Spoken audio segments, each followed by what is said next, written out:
Hey, what's up everyone? I'm Craig and today we're going to take a trip to the rainforest by mounting this Staghorn fern onto this wooden board so that it can grow epiphytically just like it would in the wild rainforests of Australia, Java and New Guinea.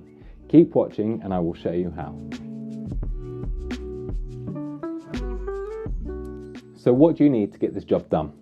Obviously, you're going to need a Staghorn fern and something to mount it onto. Now I'm going to be using this beautiful piece of oak, which is an offcut from our kitchen worktop.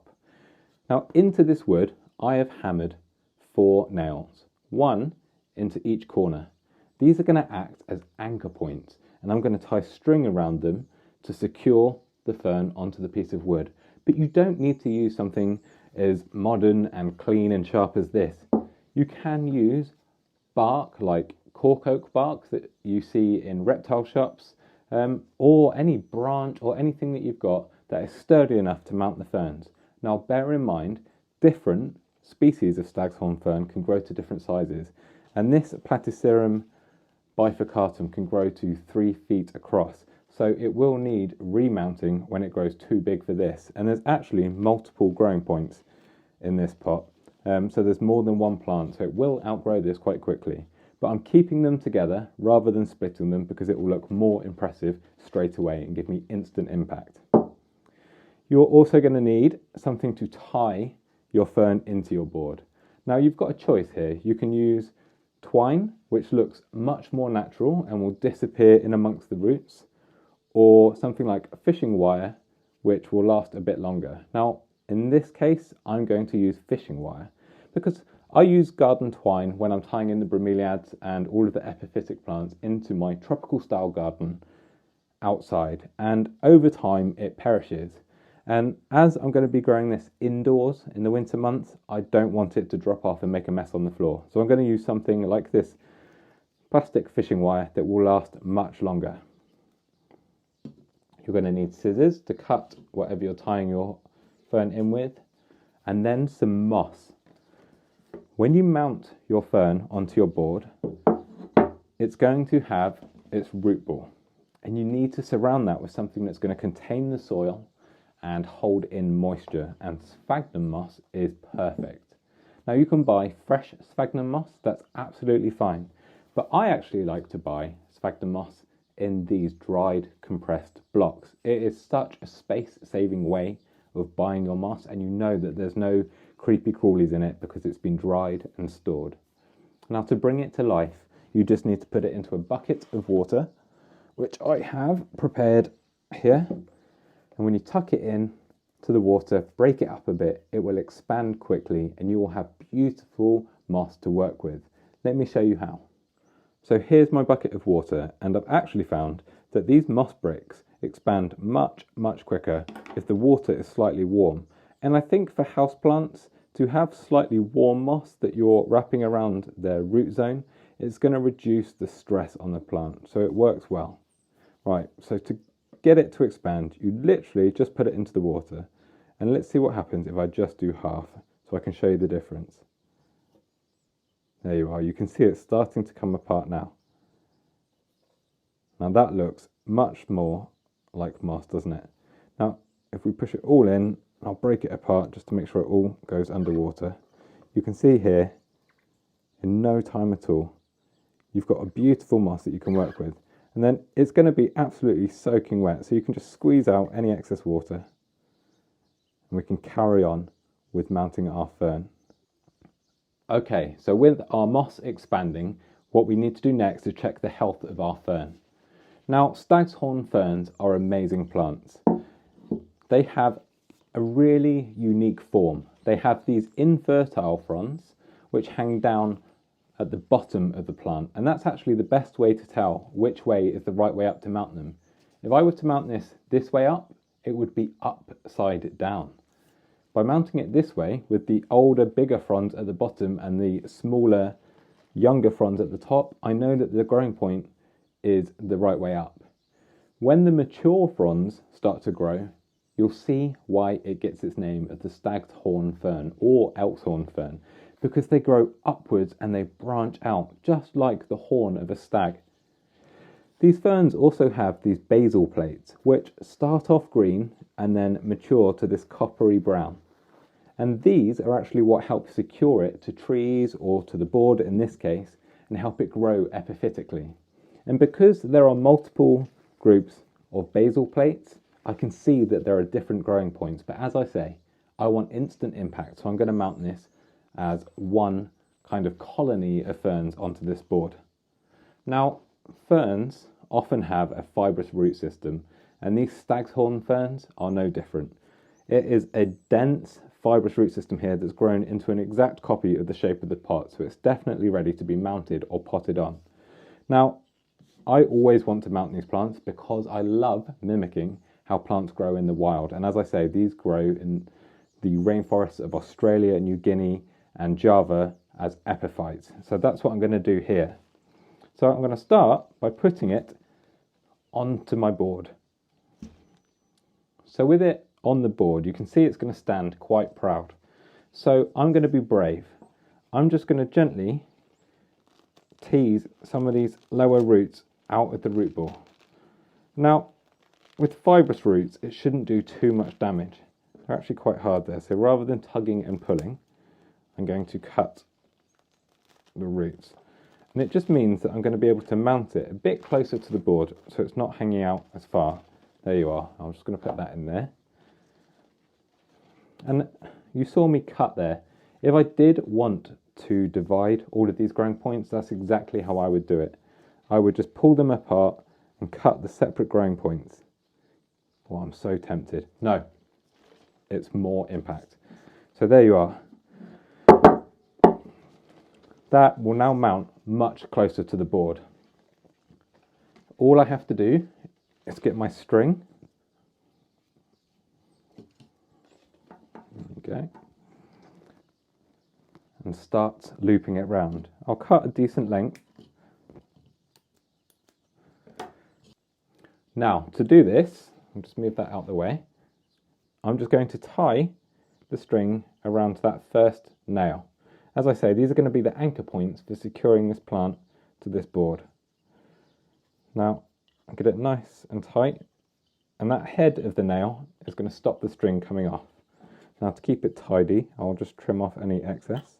And then I can start by crossing this over the fern. Now, when you're doing this, you've got to be really careful. If those basal plates are the young green ones, they are very likely to get damaged by string being tied too tightly around them. So you need to tie it enough. Well, this is fiddly. You need to tie it enough to secure the plant, but not so much that you kill the leaves.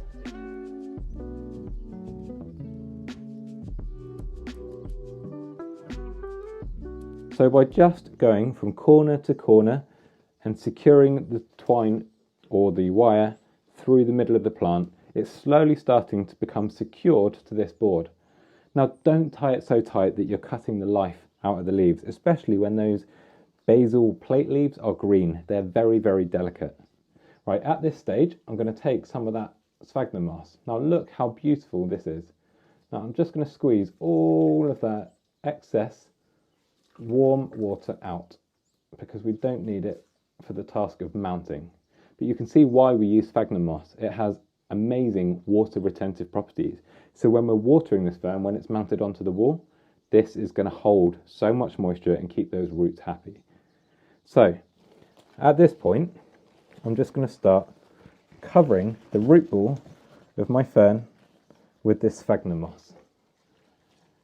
It's going to make it look a lot more natural. It's going to make it look pretty, but it's going to help keep those roots moist, which is the most important thing. When you're growing plants as epiphytes, you really want to keep the roots moist. Epiphytes are used to relying on rainfall running down through the roots of the plants. So they need good drainage, but enough organic material to retain moisture. Now, this is starting to come together. So you can see here, I'll just tuck a few bits in. Man, I love growing plants in ways to emulate how they grow in nature. For me, that's best. Growing plants in pots is all well and good, but copying nature, I don't personally think you can beat it. So once I've surrounded the root ball of the Staghorn fern with moss, I'm going to start looping the wire around the root ball again to keep all of the moss in place. So now that we've got the fern secured on and surrounded with sphagnum moss to keep that root ball nice and moist, I'm going to take another stretch of wire and then just loop round and round and round between my 4 nails into the board to really secure it onto this wooden back. Now in the wild, a fern spore, because don't forget ferns produce spores, not seed, a fern spore would land in the perfect spot in the tree in a rainforest, and it will germinate, and as it grows its roots will hold it onto the host tree, and that's how they grow epiphytically. But because we're taking a slightly more mature plant, we're just going to give it a helping hand, but in time it will secure itself to this board, which I think is amazing. Isn't nature good? Right, I'm going to loop it round and round and round, being careful not to cut off any of these beautiful leaves.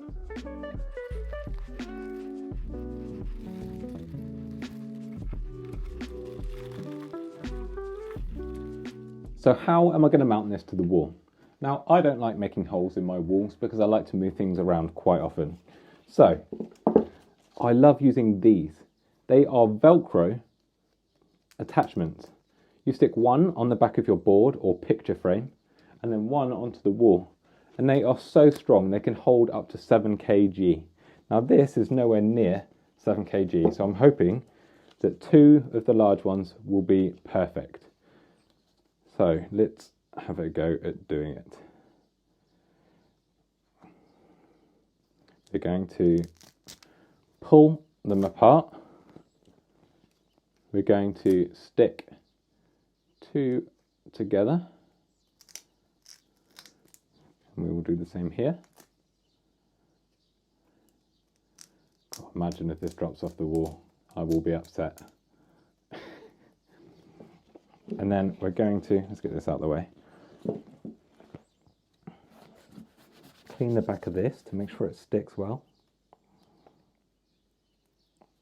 Just peel that off and that will reveal the sticky surface. So we'll do one here. Now, if I'm being fastidious, I think I should have let this board dry and really wiped it down to make sure it sticks, but I'm impatient.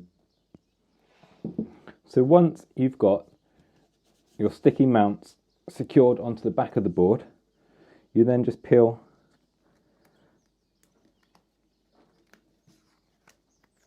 the cover off of the other 2 and then press this board on to where you want it mounted.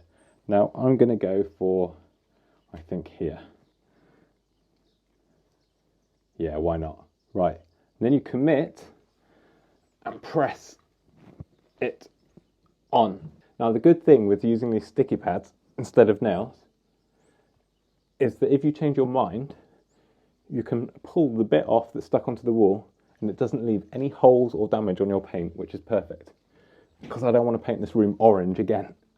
Oh. Right, let's see how it looks. Hey, I have a rainforest in my living room. Now this is flipping cool and it's really getting me inspired about other ways to grow plants.